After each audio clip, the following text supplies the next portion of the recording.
Actually, 5e is pretty complicated when compared to older editions of D&D and to genuine rules light systems.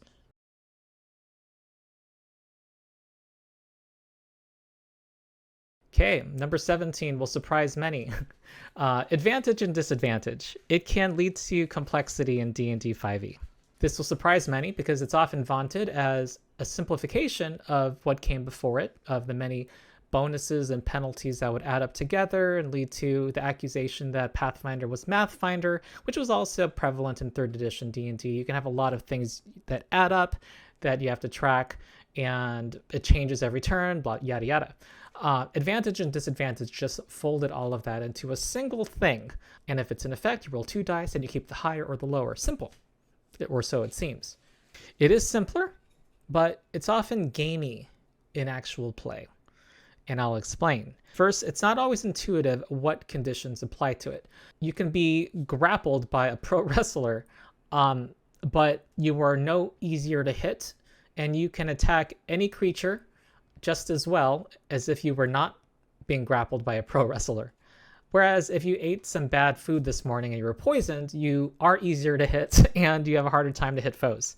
Also, it's not intuitive that multiple instances of advantage and disadvantage just cancel each other out. So let's say your rogue is invisible, has dark vision, and is in the dark, and their target's unconscious. You won't ever get sneak attack against anybody because you are poisoned. And ranged attacks are weird. There's a lot of weird things that happen. You have disadvantage if there's a foe within 5 feet of you, but not if they're 10 feet away from you, even if they can reach you with their long reach. They have to be adjacent to you.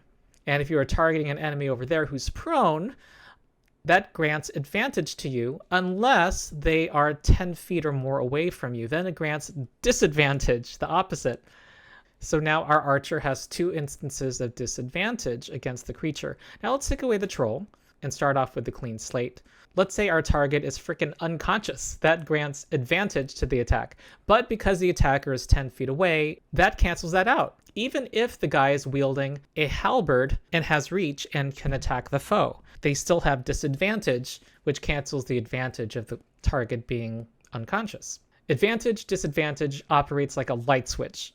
It cannot take more than one input at a time. You can press that down button twice and it just registers as down. And if you have 2 things countering each other, no matter how many of either one you have, it goes on strike and gives up. Or disadvantage. It has such a huge impact. You're almost being asked to decide whether a roll succeeds or fails. The DM kind of feels like they're being asked to build a model, simulate a reality with mittens on, with a very crude tool.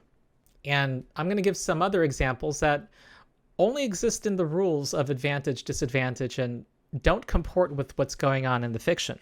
So here we have a goblin rogue who has dark vision, who doesn't have any problem seeing their mark in a dark room, and their mark is restrained, they're bound and gagged, they're unconscious, and so that's several instances of having advantage. However, unfortunately, the target has invisibility cast on them, and so this rogue will not get sneak attack. And it doesn't matter, as we saw earlier from Jeremy Crawford, whether that rogue has see invisibility cast on them. They will never get sneak attack damage against this invisible creature, even though they can see them. And remember our situation where the archer had someone bearing down on him and they're trying to target someone a distance away on the ground? Well, that's 2 instances of disadvantage. Well, one way to solve this problem is to cast darkness on the whole area, because even though the archer has all these instances of disadvantage and now a new one's added, the target on the ground is now blinded and attacks against it have advantage. So that cancels everything out. You might not be able to see him anymore, but at least have a better chance to hit him. This also works defensively. Let's say our archer is being attacked by wolves, animals who have evolved to track their prey over long distances by scent alone, who are dangerous in groups. Well, let's say these wolves approach our archer and benefit from pack tactics. They now have advantage on attack rolls against our archer. Well, the best way to defend against these wolves now is to cast darkness on the area so that everybody is blinded and has disadvantage on their attacks. The wolves' advantage is now countered by this disadvantage Everyone's now in an equal playing field. It doesn't matter that the wolves have a highly evolved scent. Now, before I go into what Pathfinder does, you may be wondering to yourself, are there other systems, other ways to have a simple approach like D&D 5e that doesn't have these janky results? And I'll just point out a couple. It is possible. Call of Cthulhu has something similar to advantage and disadvantage, but it allows advantage and disadvantage to stack. Also, it's not the only tool in the Keeper's toolbox. There are many ways to apply numerical bonuses and penalties, so it's not the only tool for the Game Master. Another system that I've read about and like is Shadow of the Demon Lord. It has a system of what are called Banes and Boons. They can stack with each other, and if you have a boon, you get to roll a d6 and add that to your d20 roll. If you have multiple boons, you roll multiple d6s, and you only use the highest of the d6s. Banes work the same way, but in the opposite direction, and they cancel each other out. 3 boons and 1 bane result in 2 boons, rolling 2d6 and using the highest of the d6 and adding that to your d20 roll. I believe this is also considered a mid-weight fantasy game that people of 5e might be interested in.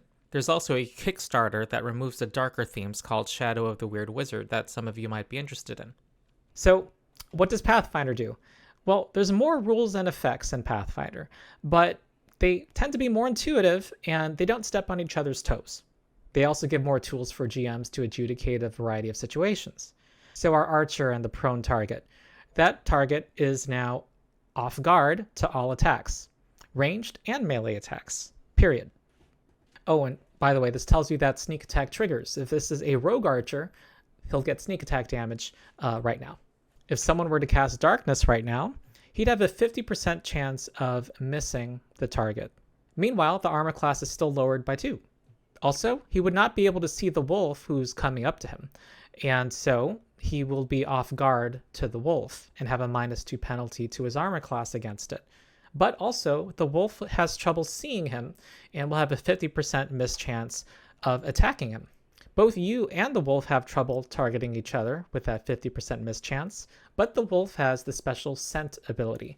It's an imprecise sense. You are hidden to the wolf, but he can detect you. He knows what square you are, even if you try to sneak away. He can follow you. Oh, and by the way, pack attack just means extra damage if they have 2 allies adjacent to you. That's all it does. And that can be in effect still, even if they can't see you. So there are more rules here, but they are more intuitive and easier to work with. So this is just one of my list of 20 things where Pathfinder is simpler than D&D 5e. If you liked this video, like and subscribe, and ring the bell to be notified about the full list when it comes out. Also, you may want to join my Discord. We're now over 4,000 people. I hang out there a lot, and people talk Pathfinder and other games, and also people play Pathfinder there. We have a drop-in organized play system called Endless Tale Tavern. Also, support my Patreon. It allows me to continue my channel, and you get early access to many of my videos and exclusive access to the campaign where I'm running Pathfinder 2e with D&D YouTubers. So that's it. If you liked the video, like and subscribe. I've been Ronald the Rules Lawyer, and I'll see you next time.